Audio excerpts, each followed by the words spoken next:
What is good, everybody? Welcome back to another episode brought to you by the League FFB. It is finally here. It is NFL Draft Week, and we did a video on Friday where we talked about the value of your first-round rookie picks, what they are currently being traded for in the trade market of your Dynasty Fantasy Football Leagues. We talked about picks 101 through the 106. Today is going to be part 2, so 107 through the 112. We will finish up the first round. Hopefully, you guys are excited for this video. I'm excited for the NFL draft. I know you guys are probably excited as well. Let's not waste any more time. Let's hop right into today's video and let's start talking about these pick values. So just like our last video, the context of these trades that I am pulling are coming from leagues that play in the format of 12-team, Superflex, tight end premium, PPR, and start 10 type of lineups. And all of the trades that I'm pulling in today's video have been made within the last week, so they are very recent trades. So with that context out of the way, let's hop right into the 107. And in this tier, this is most likely a tier where if you're lucky, you're going to be able to have Romeo Odunze on the clock. You're probably also going to be picking between Brock Bowers and maybe even a McCarthy, depending on the landing spot. But the first trade I want to look at is this one right here on the screen. You see the deal, Devonta Smith for the 107. Obviously, the general topic of this video, just like the last one, is giving you options to explore if you don't want to gamble on the rookie pick, because we know that the hit rates for those rookies are not always 100%. Players that are currently producing in the NFL are already hitting. So this is a good example of a trade that could be made. Devonta Smith, do you want to gamble on Romeo Odunze, or maybe Romeo Odunze goes and you are looking to add a wide receiver rather than drafting Brock Bowers or McCarthy? Maybe you move and you grab Devonta Smith. I think he is a little bit undervalued in dynasty leagues right now. There is some AJ Brown drama going on. He's following Jacoby Brissett and guys on the New England Patriots. I don't know. There's probably not much to it, but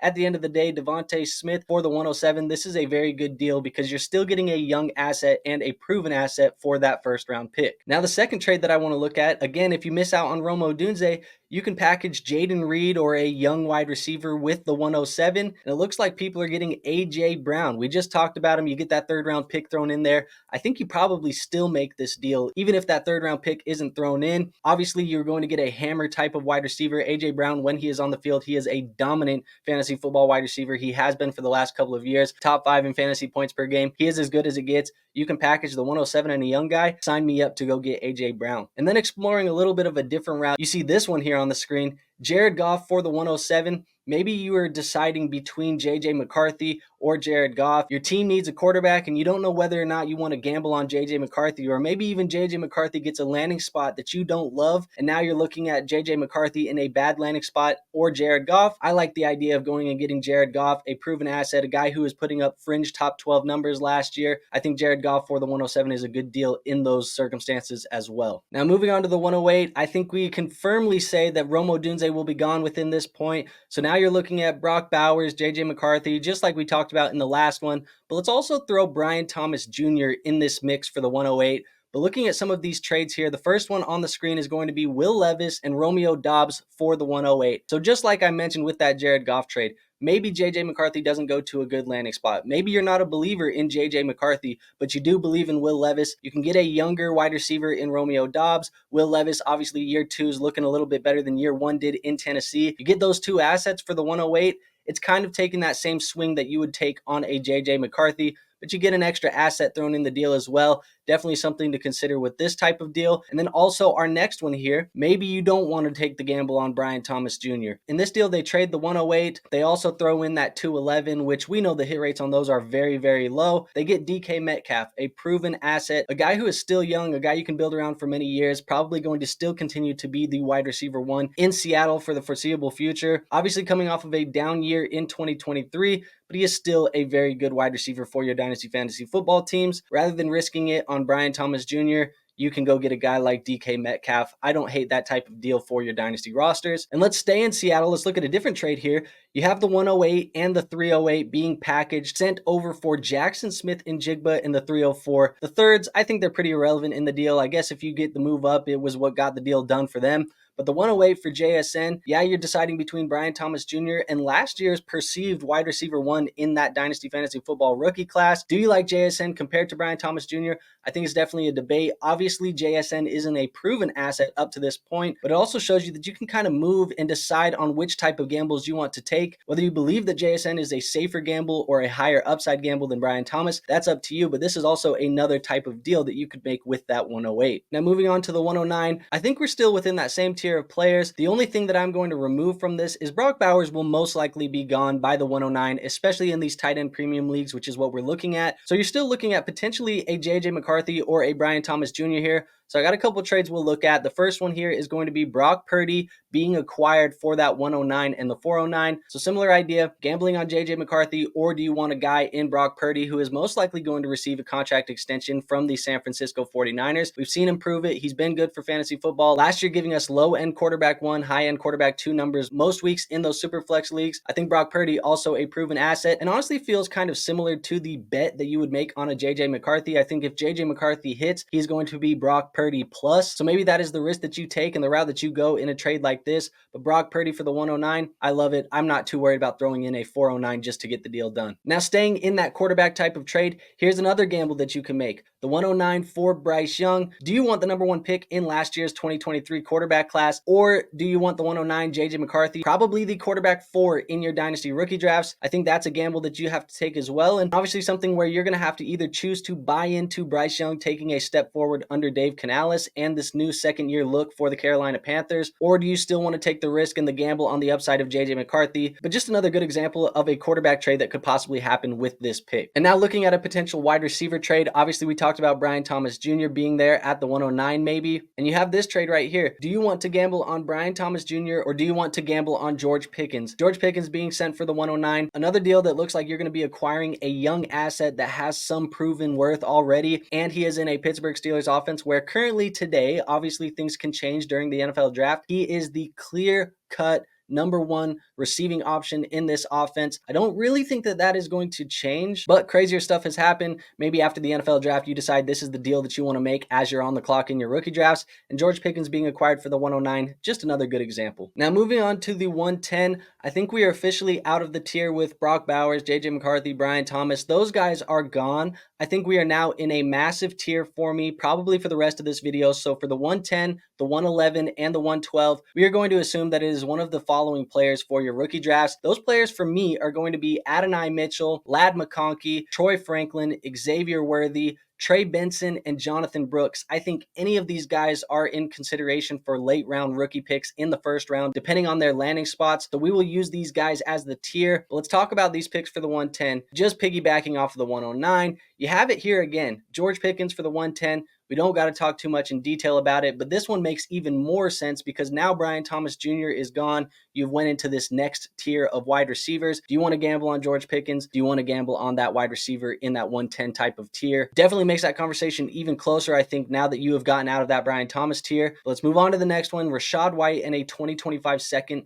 being acquired for the 110. So maybe you did want that running back. Maybe you think that Jonathon Brooks or Trey Benson is going to get second round draft capital to a Dallas, to a Los Angeles Chargers, to somewhere that needs a running back, but maybe that doesn't happen in the NFL draft. So you can go get a guy like Rachaad White, who has already given us running back 1 numbers in fantasy football. You get Rachaad White and a future 2025 second. That is the cherry on top, the icing on the cake. I love getting that future second thrown into this as well because I think there's an argument that you could make this trade Rachaad White for the 110 straight up. Yes, you get that second thrown in. Maybe you won't be able to get it done in your league. Maybe that was just this league specifically, but also just another example of a good deal that you could be looking at for that 110. And then lastly, let's go back to the wide receivers because this tier is a massive tier of wide receivers. We talked about Lad McConkey and some of these other guys. Would you rather gamble on one of those guys or would you rather get Tank Dell? Tank Dell for the 110 in this deal. Obviously, there have been some things that have happened with the Houston Texans acquiring Stefon Diggs that has put that wide receiver room a little bit in flux. Some people think it affects Nico Collins. Some people think it affects Tank Dell. Some people think it affects everybody. This is a good type of trade to make if you are a firm believer in one or the other. The 110 for Tank Dell, again, a young, proven asset who has performed for our fantasy football teams already. You're giving up that gamble in the 110. I like this deal for your dynasty rosters. So moving on to the 111, we're staying in that same tier of rookies that I talked about before. Like I said, every league is going to be different. So one of these guys will be the guys that you are most likely picking between. But this first deal that I have right here, this is a little bit unique. And I honestly feel like this is probably not super realistic, but who knows? Maybe somebody in your league will bite on this. The rookie fever is at an all-time high right now, especially after the NFL draft. But you get Travis Etienne, you give up the 111 and the 306. Like I said, I don't know if that's necessarily a realistic deal or a fair deal, but it is a deal that has happened in a real dynasty fantasy football league. So that is a interesting trade. Obviously, you would prefer the Travis Etienne side to that 111. He is a big contributor for your dynasty fantasy football teams already. So you move on with Travis Etienne. Then our next deal here, we're going back to DK Metcalf. He is being acquired for a 25 second and the 111. So again, you go get a proven asset in DK Metcalf.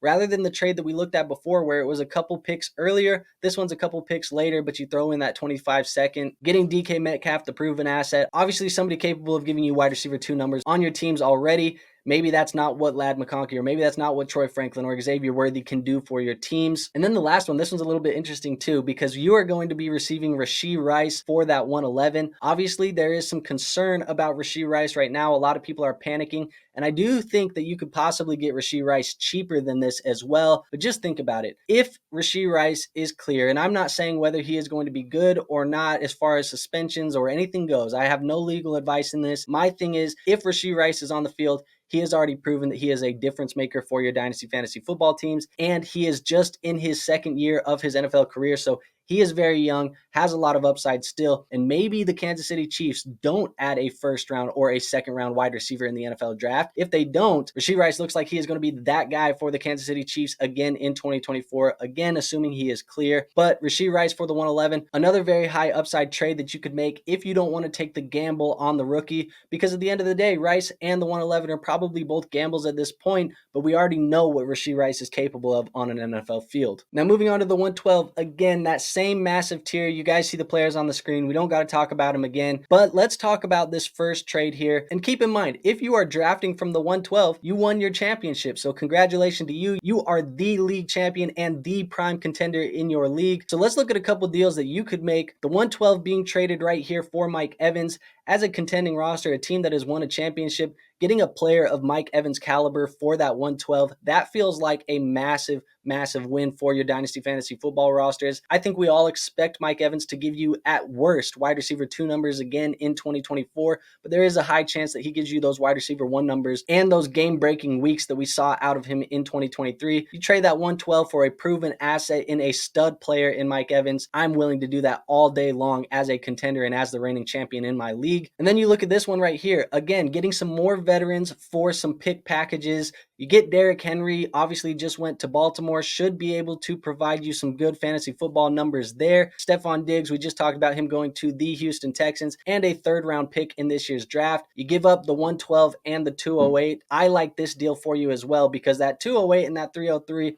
a little move back. You still get to pick a young player or move that pick for another asset. You get Derrick Henry and Stefon Diggs for the 112. Sign me up. People are low on Stefon Diggs right now. This is a guy that I think a lot of people saw the back half of the year in 2023 and said, he's done. I don't want him anymore. And I think that's kind of a mistake, honestly. I think if you can get him for this cheap, he is still going to give you low-end wide receiver 1 numbers in 2024. I think a guy who is still going to be a difference maker, especially for you as the reigning champion of your dynasty league. And then the last and final trade that we have right here, going back to that Houston Texans wide receiver room, Nico Collins and Khalil Herbert being acquired for the 112 and the 212. I still think Nico Collins is going to be a baller for the Texans in 2024. A lot of people are out on Nico, but I'm telling you right now, the deep ball is Nico's specialty. Stefon Diggs doesn't have the deep ball in his game anymore. If you look at Matt Harmon's reception perception, you will see that in the route success that he had in 2023. I think Nico Collins' role is still there. It's going to be a guy who is going to give you those high-end wide receiver 2 numbers most weeks. And yes, there is probably going to be some inconsistency because the wide receiver room is a little bit more crowded. But you still get a young, high upside type of player in Nico Collins. You give up that 112. You're basically making the bet of Troy Franklin versus Nico Collins or Lad McConkey versus Nico Collins. And then you get Khalil Herbert for the 212. I think we probably prefer the 212 to Khalil Herbert, but at the end of the day, I'm willing to throw that in there and take the little bit of a loss on that type of value just to get a proven asset like Nico Collins. Now that is all I have for you guys today. If you did enjoy the video, go ahead and hit that like button. It is the best free way to show this channel some support, so make sure you're doing that for us. Also, make sure you guys are subscribed to this channel because on Wednesday, I will be dropping my final pre-draft top 36 rookie rankings, so you guys will know who to be keeping an eye on for the NFL draft and for your 2024 rookie drafts. And then on Thursday, we will be live streaming the first round of the 2024 NFL draft over on the BDGE Dynasty channel. Make sure you're subscribed to this channel because I will be linking that in a community post so you guys can come hang out with me and the BDGE boys. And last but not least, make sure you guys are a member of the Discord. I do have a free Discord linked in the description, so you guys can go join that. And in that Discord, I'm helping you guys with your Dynasty Fantasy Football teams, and I'm taking trade submissions for trade review shows and looking for people to do some rookie mock drafts with after the 7th round of the NFL draft. So make sure you guys are a member of that Discord so you can participate in those future videos with me and get some Dynasty Fantasy Football advice. But with all of that out of the way, I don't have anything else for you today, so I will see you on our next video. But until then, peace out.